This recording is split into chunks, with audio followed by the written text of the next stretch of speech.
Welcome back, boys and girls. Today we're going to be talking about alpha N versus speed density. We've all heard them before. What do they mean, and what does that mean for you?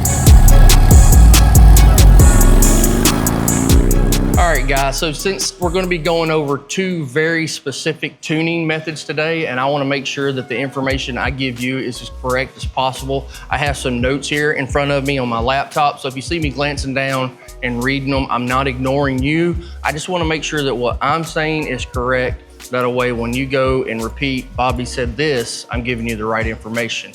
All right, so alpha N versus speed density. Chances are you've heard of these terms before, but what do they actually mean?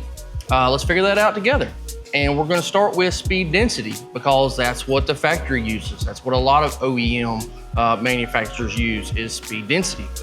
So speed density tuning calculates engine load using a MAP sensor or a manifold absolute pressure sensor. Basically, the ECU is measuring how much air pressure is inside the intake manifold to estimate airflow into the engine. Since the ECU is constantly monitoring manifold pressure, speed density reacts really well to changing conditions like weather, altitude, throttle input, and cruising situations. That's why it's known for smooth drivability, better fuel economy, and excellent part throttle tuning, which is why the OEMs use it. So next we're going to talk about alpha N. I'm not sure if you're familiar or not, but ThunderMax ECMs use alpha N tuning strategy. What is alpha N? So instead of asking how much vacuum is in the engine, the alpha N tuning wants to see throttle position and RPM. Basically asking how far is the throttle open and at what RPM. That's how it calculates engine load. This works extremely well on engines that have poor vacuum signals, like engines with an uneven firing order, engines with aggressive camshafts, and some turbo applications. So a lot of that may sound very familiar to you if you are tuning and have a performance or a modified Harley-Davidson engine.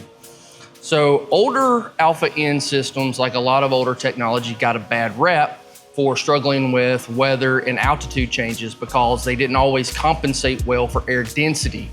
But many modern ECMs that use alpha N tuning include a built-in barometric sensor and temp compensation, as does the ThunderMax ECM. That means that today's alpha N setups can automatically adjust fueling for elevation and atmospheric changes much better than they used to. So now that we've talked about speed density, alpha N, and how they tune your engine, you're probably asking which one's better. Well, in my opinion, that's a trick question. Both tuning methods have a lot to offer. So which one would I choose, or which one should you choose? That's another trick question, in my opinion.